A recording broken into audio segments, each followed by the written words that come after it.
Era una madrugada tibia de 1978, en la Ciudad de México, y José José estaba sentado al fondo del bar del Hotel Camino Real tratando de desaparecer dentro de su propio nombre. Llevaba unos lentes oscuros aunque ya no había sol, una chamarra sencilla y el cuello de la camisa abierto, como si esa noche no fuera el hombre que llenaba teatros, no fuera la voz que hacía llorar a los enamorados, no fuera el príncipe de la canción. Solo quería un trago sin aplausos. Solo quería 5 minutos en los que nadie le pidiera cantar una frase del triste. Pero a José José la soledad le duraba poco. Señor José. La voz era suave, casi un susurro, con ese acento extranjero que convertía cada palabra en algo más delicado. José levantó la vista, preparado para sonreír con educación y volver a esconderse. Pero entonces la vio. Era Laura Villaseñor, la nueva estrella de los escenarios nocturnos, una cantante española que había llegado a México con una belleza serena, una voz rota por dentro y una fama que crecía demasiado rápido. Su rostro empezaba a aparecer en revistas, en programas de televisión, en carteles de cabarets elegantes y en conversaciones de productores que olían el dinero antes que el talento. José la había visto cantar una vez. No recordaba el vestido. No recordaba el lugar. Recordaba la manera en que ella cerraba los ojos al sostener una nota, como si estuviera rezando. Perdone que lo moleste, dijo Laura. Solo quería decirle que anoche lo escuché cantar Gavilán o Paloma. Pensé que ya sabía lo que era una canción triste, hasta que lo escuché a usted. José se quitó los lentes lentamente. Señorita Villaseñor, respondió con una cortesía cansada. El honor es mío. Pero no diga esas cosas tan bonito, porque uno puede terminar creyéndolas. Ella sonrió apenas.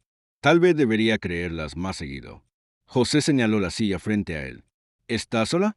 Más sola de lo que parece. Eso no parece posible.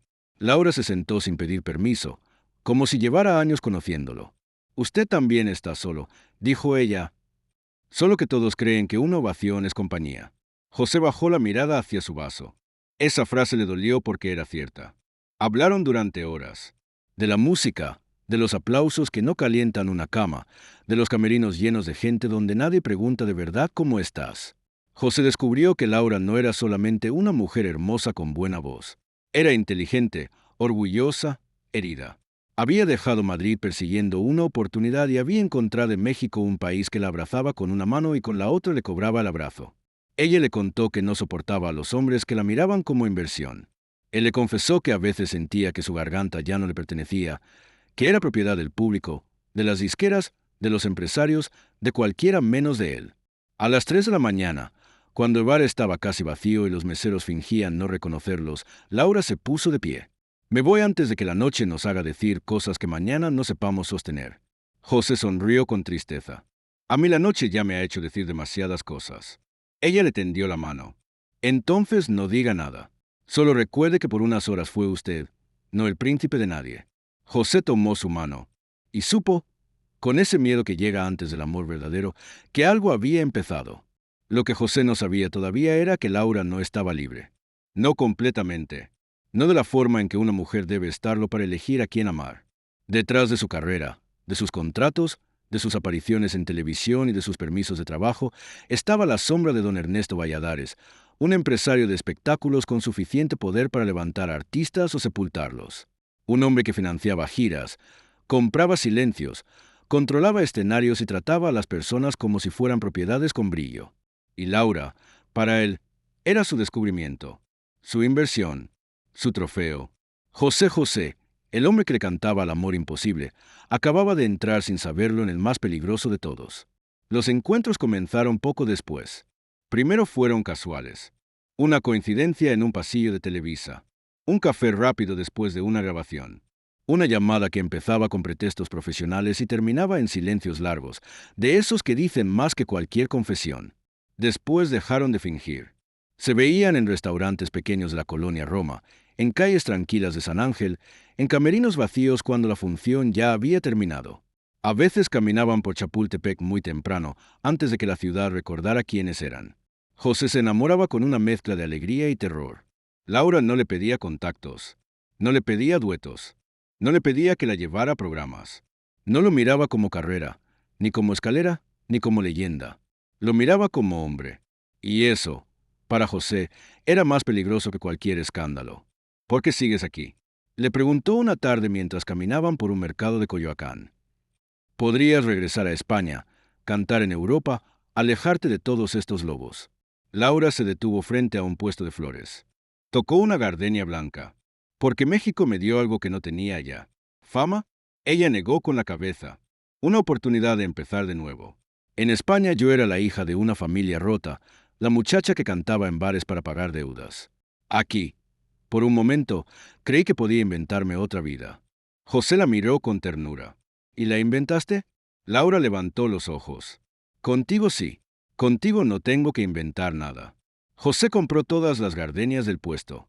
El vendedor no entendía por qué aquel hombre de voz famosa pagaba sin preguntar precio, apilando flores en los brazos de una mujer que reía entre lágrimas. ¿Qué haces?, preguntó Laura, corrigiendo una injusticia. ¿Cuál? Que una mujer como tú haya pasado por este mercado sin que todas las flores supieran a quién pertenecen. Esa noche se besaron por primera vez dentro del auto de José, estacionado bajo los árboles oscuros de San Ángel. Fue un beso contenido, desesperado, como si ambos hubieran esperado demasiado y al mismo tiempo supieran que no debían haber empezado. A partir de entonces, el mundo cambió de forma. Las canciones de José empezaron a dolerle de otra manera. Cada letra parecía escrita para ella. Cada escenario se volvió un lugar desde donde cantaba buscando unos ojos escondidos entre el público. Pero no todos los ojos eran de amor. Alguien los estaba mirando. El primero en advertirlo fue Manuel Alejandro, su amigo, compositor y confidente. Estaban en un estudio, revisando arreglos, cuando Manuel notó que José no escuchaba. Tenía la mirada perdida y una sonrisa de muchacho que no correspondía a un hombre rodeado de contratos, presiones y cansancio. ¿Quién es?, preguntó Manuel. José fingió no entender. ¿Quién es quién? La mujer que te tiene cantando hasta cuando estás callado. José soltó una risa nerviosa. No empieces. Ya empecé. Y por tu cara, terminé de adivinar. Dime el nombre. José dudó. Con Manuel no podía mentir. Laura Villaseñor. El compositor se quedó inmóvil. ¿La española? Sí. La artista de Valladares. José dejó de sonreír. Ella no es de nadie. Manuel cerró la carpeta de partituras con lentitud. Pepito, escúchame bien. Esa mujer tiene detrás a Ernesto Valladares. Tiene un contrato. No, tiene una jaula con contrato. José apretó la mandíbula. No sabes de qué hablas. Sé perfectamente de qué hablo. Valladares la trajo a México, le consiguió papeles, programas, prensa, músicos, vestuario, escenarios. Y cuando un hombre así invierte tanto en una mujer, no cree estar ayudando. Cree estar comprando. Laura no se vende. No dije que ella se venda. Dije que él cree haberla comprado. José caminó hasta la ventana del estudio. Ella me habría dicho. Manuel lo observó con una tristeza severa. Hay cosas que una mujer no dice cuando todavía está tratando de sobrevivir dentro de ellas. José volteó. ¿Qué estás insinuando? Que Valladares no tolera perder. Que ha destruido carreras por menos. Que controla empresarios, periodistas, promotores, estaciones de radio. Puede hacer que una canción deje de sonar sin levantar la voz. Puede cancelar una gira con una llamada. Puede convertir un rumor en condena. José se rió sin alegría. Yo soy José José. Precisamente por eso te lo digo. Porque eres José José y crees que el cariño del público te protege de todo. El público sabe quién soy. El público sabe lo que le cuentan. Y Valladares sabe contar mentiras. José guardó silencio. Manuel se acercó. Aléjate antes de que te arrastre a una guerra que no se gana cantando bonito. No voy a dejarla. Entonces asegúrate de saber por qué estás peleando y contra quién. Esa noche José no durmió. Bebió demasiado. No porque quisiera olvidar a Laura, sino porque no soportaba pensar que ella hubiera estado sola dentro de una trampa mientras se le hablaba de amor como si el amor bastara. Al día siguiente la citó en una cafetería discreta de la colonia del Valle. Laura llegó sonriente, pero la sonrisa se apagó en cuanto vio su rostro. ¿Qué pasó? José no rodeó el tema. Necesito que me digas la verdad sobre Ernesto Valladares. Laura se quedó helada. Sus manos, que acababan de tomar la taza de café, empezaron a temblar. ¿Quién te habló de él? Eso no importa. Si importa, importa más saber si estás con él. Laura cerró los ojos. Cuando los abrió, ya estaban llenos de lágrimas. No como piensas. José sintió que el corazón le golpeaba el pecho. Entonces dime cómo. Laura respiró hondo. Cuando llegué a México, No tenía nada. Una maleta, una recomendación y una voz que nadie conocía. Valladares me ofreció ayuda. Me dijo que podía abrirme puertas, que podía hacer de mí una estrella. Yo pensé que era un empresario ambicioso, nada más. Y después entendí que cada puerta tenía cerradura por dentro. José se quedó quieto. Laura me consiguió la visa, el departamento, los contratos. Al principio era gratitud. Luego fueron cenas obligadas, llamadas a medianoche, flores que no podía devolver, vestidos que no quería aceptar. En público me presentaba como su artista. En privado quería que me comportara como algo más. ¿Y tú? Laura bajó la mirada. Yo resistí lo que pude sin perderlo todo. José apretó los puños. ¿Te tocó? No de la forma que estás imaginando. Pero hay maneras de tocar la vida de una persona sin ponerle una mano encima. Controlaba mis horarios, mis presentaciones, mis permisos. Si decía que no, desaparecía una oportunidad. Si sonreía, me daba otra. Aprendí a sobrevivir entre concesiones pequeñas para evitar una derrota grande. José se llevó las manos al rostro. ¿Por qué no me lo dijiste? Porque contigo quería ser otra cosa. No una mujer atrapada. No una deuda. No un problema. Eres la mujer que amo. Ella lo miró con dolor. Entonces entiéndelo. Si Valladares se entera, no solo irá contra mí. Irá contra ti. Que venga. No hables así. No le tengo miedo. Deberías. Los hombres como él no necesitan ensuciarse las manos. Ensucian el mundo alrededor de uno. José tomó las manos de Laura. Vamos a salir de esto. ¿Cómo? Él no supo qué responder. Durante las semanas siguientes, el amor se volvió clandestino. Ya no bastaba con esconderse de los fotógrafos. Había que esconderse de choferes, recepcionistas, meseros, técnicos, secretarias, operadores de teléfono. Cualquier persona podía ser un oído comprado. José cambiaba de ruta para verla. Laura usaba pañuelos, lentes, abrigos que no eran su estilo. A veces entraban por puertas de servicio. A veces se quedaban en silencio en habitaciones prestadas, sin música, sin luces, como dos fugitivos acusados del delito de amarse. Pero el encierro no apagó lo que sentían. Lo hizo más profundo. José cantaba mejor y peor al mismo tiempo. Mejor porque cada palabra tenía un destinatario.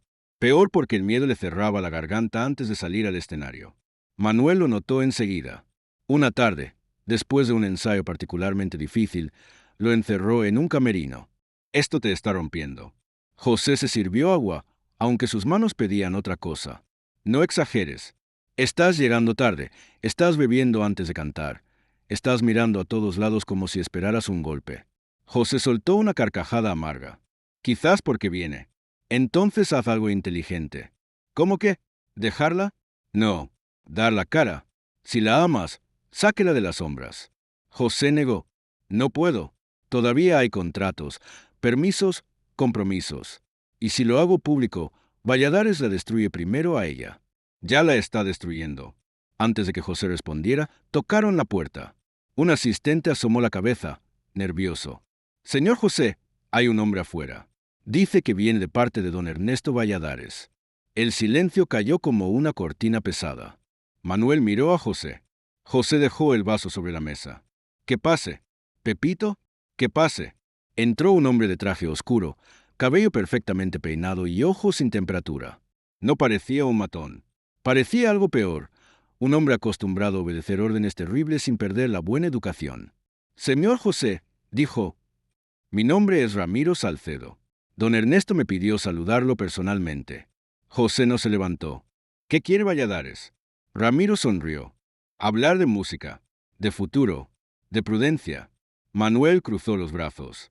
«Qué palabras tan bonitas para venir sin invitación». Ramiro lo miró apenas. «Maestro Manuel, siempre es un placer encontrar talento en una habitación». Luego volvió los ojos a José. Don Ernesto admira profundamente su carrera. Lo considera una voz irrepetible. Por eso le preocupa verlo involucrarse en situaciones que podrían distraerlo de su destino. Dígale que mi destino no le pertenece. Por supuesto, pero hay personas que sí están bajo su responsabilidad. Laura Villaseñor, por ejemplo. José se puso de pie lentamente. Laura no está bajo la responsabilidad de nadie. Legalmente, sus contratos, su visa laboral, sus presentaciones y varias obligaciones profesionales dependen de empresas vinculadas a don Ernesto. Eso crea una relación delicada. Lo que crea es abuso. La sonrisa de Ramiro desapareció. Cuidado, señor José. Las palabras también desafinan. Manuel dio un paso adelante. Diga lo que vino a decir. Ramiro metió una mano en el bolsillo y sacó una tarjeta. Don Ernesto desea que termine cualquier acercamiento personal con la señorita Villaseñor. Sin escándalo, sin prensa, sin drama. Usted sigue cantando. Ella sigue trabajando. Todos conservan lo que tienen. ¿Y si no? Ramiro suspiró, como si le entristeciera la torpeza de la pregunta. La industria es frágil. Una gira puede cancelarse. Una disquera puede reconsiderar un lanzamiento. Un programa puede dejar de invitar a alguien. Los periodistas pueden recordar viejos excesos, viejas deudas, viejos problemas familiares. Usted sabe, maestro, que la reputación de un cantante se sostiene con aplausos, pero también con silencios comprados. José sintió una furia limpia subirle al pecho. ¿Me está amenazando? Estoy explicando consecuencias. Entonces explíquele usted esto, Valladares. No voy a dejar a Laura porque no soporte que una mujer tenga voluntad. Ramiro inclinó la cabeza. Qué romántico. Y dígale otra cosa. Si tiene algo que decirme, que venga él. No necesito recaderos con perfume caro. Manuel abrió la puerta. Ya escuchó. Ramiro caminó hacia la salida. Antes de irse, se detuvo. La señorita Villaseñor recibirá también una conversación. Tal vez ella entienda mejor lo que está en juego. Después de todo, usted puede perder contratos. Ella puede perder el país entero. Cuando se fue, José se quedó inmóvil. Manuel cerró la puerta. Ahora sí empezó. José tomó sus llaves. Voy a verla. No deberías ir directo. Precisamente por eso voy. Manejando por la ciudad, José sintió que cada semáforo duraba una vida. Llegó al departamento de Laura sin pensar en vigilancia, sin pensar en consecuencias. Ella abrió la puerta y, antes de reclamar, vio su cara. Ya sabe, dijo ella. Mandó a su hombre. Van a venir por ti. Laura se cubrió la boca. No. Sí. Te van a presionar con la visa. Ella retrocedió hasta sentarse en el sofá. Entonces se acabó. José se arrodilló frente a ella. No digas eso. No entiendes. Si pierdo mi permiso, me mandan de regreso. No tengo casa ya. No tengo carrera. Todo lo que construía aquí desaparece. Yo puedo ayudarte. ¿Cómo? ¿Cantando contra un sistema entero? José no respondió. Laura lloró en silencio. Te amo, José. Te amo más de lo que debería. Pero no sé si soy capaz de perder mi vida por ese amor. No te estoy pidiendo que la pierdas. No, pero él sí. Alguien golpeó la puerta. 3 golpes secos. Autoritarios. Laura y José se miraron. Señorita Villaseñor, dijo una voz del otro lado. Venimos de parte de asuntos migratorios. Necesitamos hablar con usted. José sintió que la sangre se le congelaba. No abras. Si no abro, vuelven mañana con policías. Laura, escóndete. No. Por favor. José entró al dormitorio, dejando la puerta apenas entornada. Laura abrió. Entraron 2 hombres. Uno llevaba papeles oficiales. El otro no necesitaba identificación para imponer miedo. Señorita Villaseñor, dijo el funcionario, hemos recibido observaciones sobre su estatus migratorio y laboral. Mis papeles están en regla. Por ahora, el segundo hombre dejó una carpeta sobre la mesa. Don Ernesto ha sido muy generoso con usted. México también. Pero la generosidad depende de la confianza. Y últimamente usted ha tomado decisiones que ponen en duda esa confianza. Laura levantó la barbilla. Mi vida personal no es un asunto migratorio. Cuando su vida personal compromete contratos, imagen pública y patrocinios, sí lo es. No soy propiedad de don Ernesto. El hombre sonrió. Nadie ha dicho esa palabra. Aunque es curioso que usted la use. El funcionario intervino. Su visa será revisada durante los próximos 10 días. Mientras tanto, se le recomienda evitar conductas que puedan interpretarse como incumplimiento contractual o escándalo público. ¿Escándalo por amar a alguien? Por involucrarse con un artista cuya vida personal ya ha sido objeto de comentarios, cuyo historial de excesos podría afectar la imagen de cualquiera que lo acompañe. Desde el dormitorio, José cerró los ojos. Ese golpe había sido calculado. El otro hombre continuó. Don Ernesto no quiere hacerle daño. Al contrario, le ofrece estabilidad, trabajo, protección. Solo le pide que recuerde quién estuvo ahí antes de que todos los demás la miraran. Laura temblaba, pero no bajó la mirada. ¿Y si no acepto? Entonces, En 10 días podría estar en un avión de regreso a España.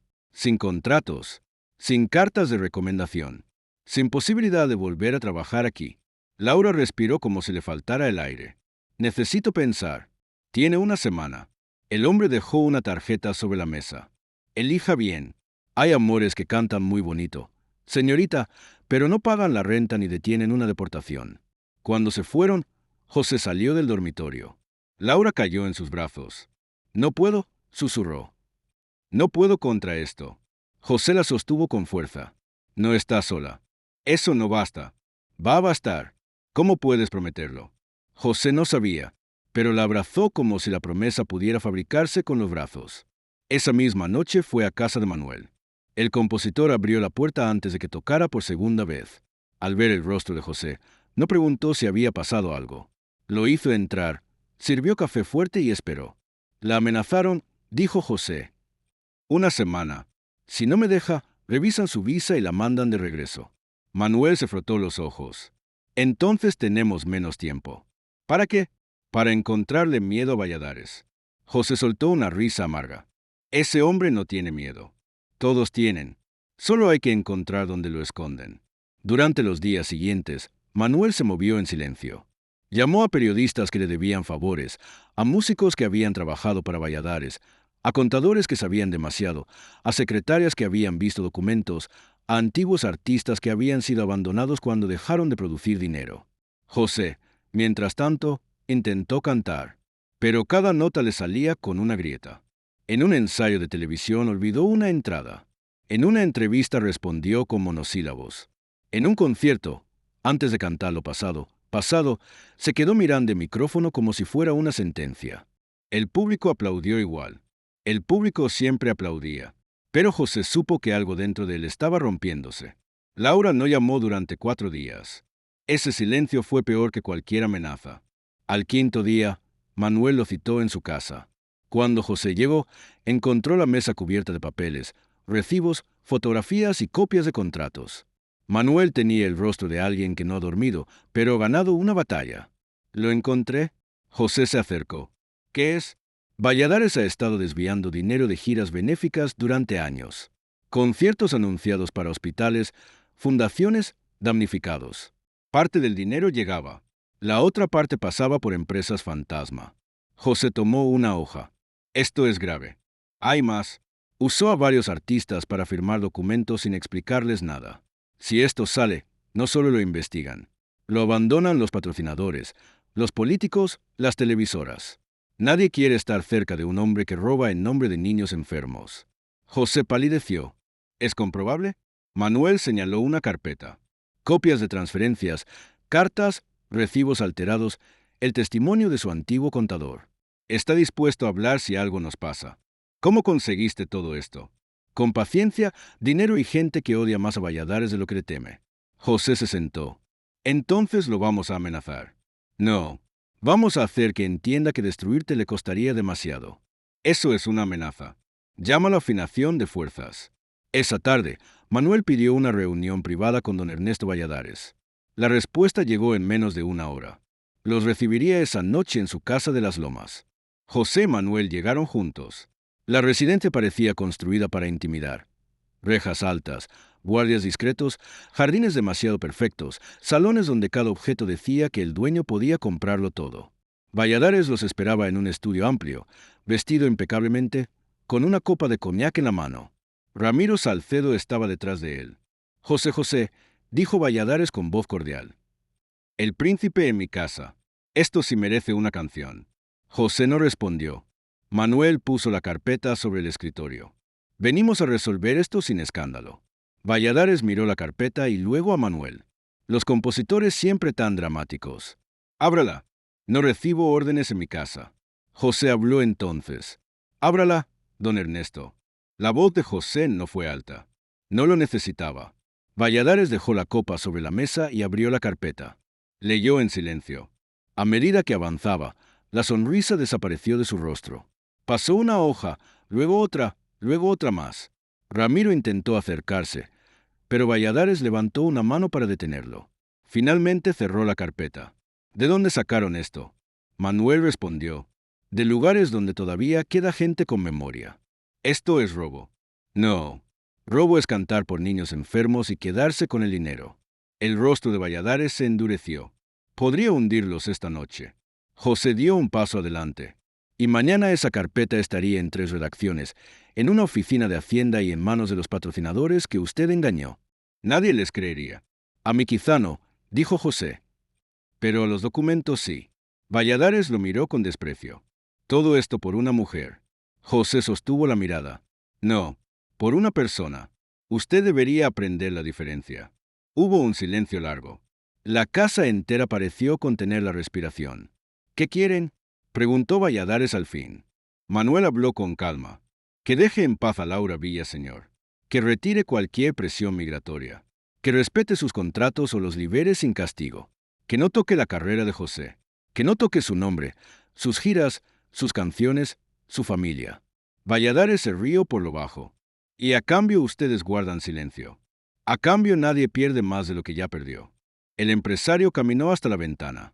Por primera vez parecía más viejo. ¿Ustedes creen que ganaron? Nadie respondió. No ganaron nada. Solo compraron tiempo. José sintió un escalofrío. Valladares volvió hacia ellos. Está bien. La señorita Villaseñor podrá quedarse. Sus papeles no tendrán problemas. Su relación no será asunto mío, siempre que no me obliguen a verla convertida en espectáculo. Pero escúchenme bien. Si una sola página de esa carpeta aparece donde no debe, haré de sus vidas un infierno tan largo que van a suplicarme que termine. ¿Entendido?, dijo Manuel. José no dijo nada. ¿Y usted, José?, continuó Valladares, cuide esa voz. Es lo único que lo hace intocable. El día que le falle, descubrirá cuántos de los que hoy lo adoran estaban esperando verlo caer. José sintió que esas palabras le entraban como veneno. Pero no bajó la mirada. Mi voz podrá fallarme algún día. Mi corazón no. Valladares sonrió con crueldad.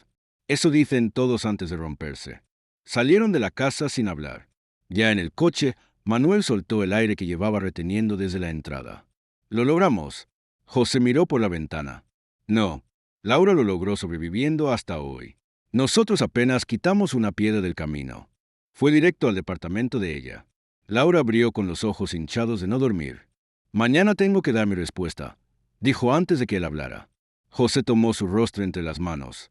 Ya no. ¿Qué? Vas a quedarte. Nadie va a tocar tus papeles. Valladares se acabó.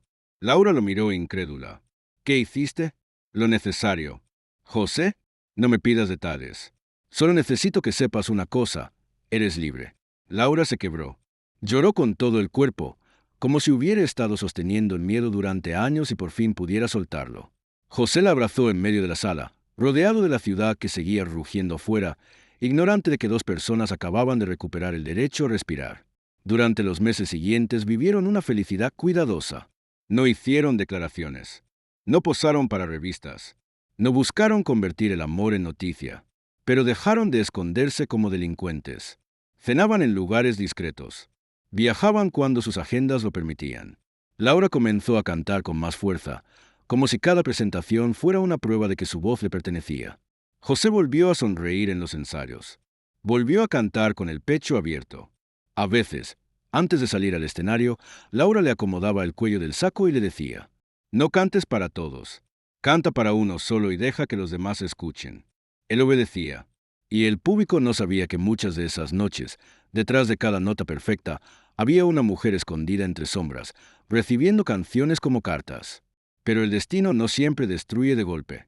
A veces empieza con una grieta pequeña. Una noche en Caracas, José sintió que la voz no subía como antes. Pensó que era cansancio. Luego vino otra noche en Puerto Rico. Después una grabación en México donde tuvo que repetir una toma que antes habría salido de una sola vez. Los médicos hablaron de reposo. Los productores hablaron de compromisos. El público habló de rumores. José no quería hablar de nada. Solo quería cantar. Porque desde niño había aprendido que si la voz salía, el dolor tenía sentido. Laura lo acompañaba a consultas, ensayos, estudios. Lo veía pelear contra su propio cuerpo con una dignidad que le partía el alma. «Descansa», le pedía. «Después». Siempre dices después. Porque si descanso demasiado, tal vez me doy cuenta de que tengo miedo. Ella lo abrazaba por detrás. «No tienes que ser invencible conmigo. José cerraba los ojos. Eso es lo que más miedo me da. La presión creció. Las giras siguieron. Los excesos volvieron como fantasmas conocidos. El alcohol, que primero había sido refugio, empezó a cobrar renta dentro de su vida. José lo sabía. Laura también. Manuel lo veía desde lejos, impotente, entendiendo que hay batallas donde el amor acompaña, pero no sustituye la voluntad del herido. Una noche, después de un concierto difícil, Laura encontró a José solo en el camerino, sentado frente al espejo, con el moño deshecho y los ojos rojos. «Hoy no pude», dijo él. «El público te ovacionó. El público aplaudió lo que recuerda, no lo que escuchó». Laura se arrodilló frente a él. «No eres solo tu voz». José la miró con una tristeza inmensa. «Eso lo dices porque me amas». «Lo digo porque es verdad. Para el mundo soy mi voz. Para la disquera soy mi voz. Para los empresarios soy mi voz. Para los que pagan un boleto soy mi voz. Si la pierdo, ¿qué queda?». Laura tomó su mano. «Quedas tú». José sonrió apenas. «A veces no sé si eso alcanza». Los años pasaron. El amor resistió más de lo que cualquiera habría imaginado, pero no salió ileso. La vida de José se volvió una mezcla de triunfos enormes y caídas privadas. Discos, premios, conciertos, titulares, ausencias, reconciliaciones, promesas, recaídas. Laura permaneció mientras pudo. No como salvadora, porque nadie salva a quien no puede salvarse todavía, sino como testigo de la parte más humana de un hombre convertido en mito. Pero incluso los amores más grandes tienen límites cuando el dolor aprende a vivir entre ellos. Una tarde de 1984, Laura hizo una maleta. No hubo gritos. No hubo traición. Solo cansancio. José la observó desde la puerta de la habitación. «¿Te vas?». Ella dobló una blusa con manos temblorosas. «Si me quedo, voy a empezar a odiarte por no dejarme ayudarte. Y no quiero odiarte. Puedo cambiar». Laura cerró los ojos. Había escuchado esa frase demasiadas veces, pero todavía le dolía como la primera. «Lo sé, pero no por mí, no por miedo a perderme, no por una promesa hecha entre lágrimas. Tienes que hacerlo porque un día quieras vivir más de lo que quieres escapar». José se acercó. «Laura, por favor». Ella se quebró, pero no soltó la maleta. «Tú me enseñaste que el amor puede enfrentar a hombres poderosos, contratos, amenazas, países enteros. Pero también me enseñaste algo más cruel, que el amor no siempre puede entrar donde una persona se está destruyendo por dentro». José bajó la cabeza. «¿Ya no me amas?». Laura lloró. «Ese es el problema. Te amo demasiado para quedarme viendo cómo desapareces mientras todos siguen aplaudiendo». Se abrazaron durante mucho tiempo. No como dos personas que terminan de amarse, sino como dos personas que entienden que el amor, a veces, no basta para sostener una vida entera. Laura dejó México pocas semanas después. Aceptó presentaciones en España, luego en Argentina, luego en pequeños teatros donde nadie preguntaba por José. Nunca habló mal de él. Nunca vendió su historia. Nunca permitió que un periodista convirtiera su dolor en escándalo. José siguió cantando, siguió cayendo, siguió levantándose, siguió siendo José José, incluso cuando ser José José parecía costarle más que a nadie. Con los años, la voz que había parecido invencible comenzó a apagarse de verdad. Vinieron problemas de salud, cirugías, ausencias, pérdidas. El hombre que alguna vez sostuvo notas imposibles tuvo que aprender a sostener silencios. Manuel lo visitó una tarde muchos años después, cuando la gloria ya no tenía el brillo de antes y la vida había cobrado facturas demasiado altas. José estaba sentado junto a una ventana, escuchando una grabación antigua. Su propia voz llenaba la habitación. Joven, limpia, poderosa, como si perteneciera a otro hombre. «Apaga eso», dijo Manuel suavemente. «Te hace daño». José sonrió sin mirar. «No me hace daño. Me recuerda que sí existí». Manuel se sentó a su lado. «¿Sigues existiendo?». «Sí, pero ese», José señaló la grabadora, «ese podía prometerle el mundo a una mujer y casi cumplirlo». Manuel supo de quién hablaba. «Laura». José cerró los ojos. Nunca volvió. «No». Hizo bien. Manuel no respondió. Después de un largo silencio, José dijo: «¿Guardaste la carpeta de Valladares?». «La destruí hace años». José asintió. «Bien». Laura pidió lo mismo antes de irse. José abrió los ojos. «¿La viste?». «Una vez. Me dejó una caja». José volteó. «¿Qué caja?». Manuel dudó. «Cartas tuyas. Fotos. Recuerdos». Dijo que no podía llevárselos, pero tampoco destruirlos. José respiró hondo. ¿La tienes? Sí. No me la des. Manuel se sorprendió. ¿Por qué? José miró la ciudad. Porque si la abro, voy a querer regresar a un lugar que ya no existe. Y he pasado demasiada vida tratando de volver a cosas que perdí. Manuel bajó la mirada. Ella te amó mucho. José sonrió con una tristeza mansa. Lo sé. Por eso se fue. Pasaron más años. La salud de José se volvió noticia, como antes lo habían sido sus éxitos. Su nombre siguió provocando respeto, nostalgia, lágrimas. Nuevas generaciones lo descubrieron en grabaciones donde la voz permanecía intacta, congelada en su esplendor, sin saber que detrás de cada interpretación había un hombre peleando contra la soledad, contra sus demonios, contra el peso insoportable de haber nacido con un don que el mundo confundió con fortaleza. Laura envejeció lejos de los reflectores mexicanos. Cantó menos. Vivió con discreción. Nunca se casó con la fama. Nunca permitió que le preguntaran demasiado por aquellos años. Cuando algún periodista mencionaba a José José, ella sonreía con una mezcla de orgullo y herida.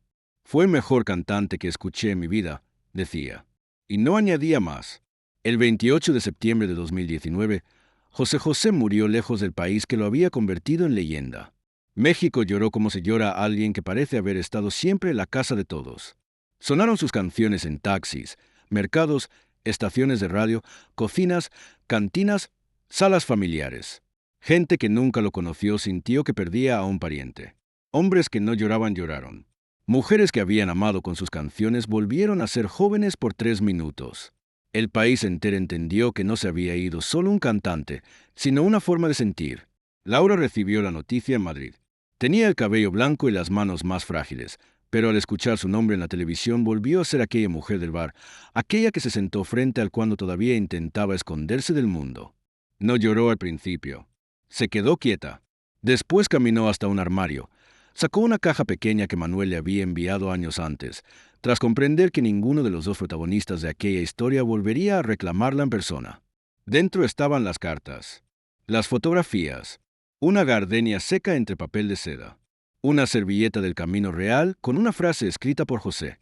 Cuando me mires como hombre, prometo no esconderme detrás del cantante. Laura tocó la letra con los dedos. Entonces lloró. No por el ídolo, no por el príncipe de la canción, no por el hombre de los discos de oro ni por la voz que el mundo repetía en homenajes. Lloró por el José que preparaba café demasiado cargado, por el que se reía de sus propios nervios, por el que tembló frente a un empresario poderoso y aún así no retrocedió, por el que cantaba para uno solo aunque lo escucharan miles, por el hombre que la había amado en una época en la que amar parecía una forma de desafiar al destino. Nunca habló públicamente de aquella historia.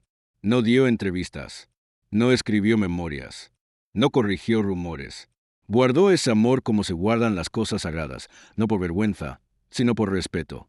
Don Ernesto Valladares murió años después, rodeado de reconocimientos comprados y silencios convenientes.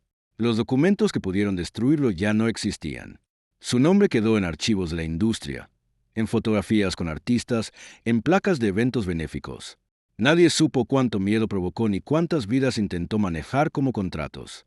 Manuel Alejandro conservó hasta el final la certeza de haber sido testigo de uno de los capítulos más intensos y secretos de la vida de José. No lo contó en público. Sabía que algunas verdades no necesitan micrófono para ser reales.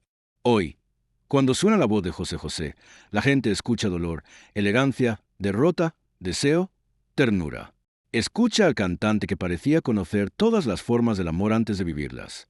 Pero detrás de algunas canciones, detrás de ciertas notas que tiemblan como si fueran a romperse, hubo una historia que casi nadie conoció. La historia de un hombre que, aún rodeado de aplausos, solo quería ser mirado sin corona. La historia de una mujer que encontró libertad en la voz más triste de México. La historia de un amor perseguido por intereses, amenazas y miedo, que logró abrirse paso durante un instante luminoso antes de ser vencido no por un enemigo, sino por las heridas que nadie puede pelear desde afuera. Porque José José no fue solamente el príncipe de la canción. Fue también un hombre que amó con la misma intensidad con la que cantó, al borde del quiebre, con el alma expuesta, como si cada beso, cada nota y cada despedida fueran la última oportunidad de ser salvado. Y tal vez por eso su voz sigue doliendo. Porque no cantaba para parecer perfecto. Cantaba porque sabía que el corazón humano, incluso cuando pierde, todavía busca una manera de quedarse.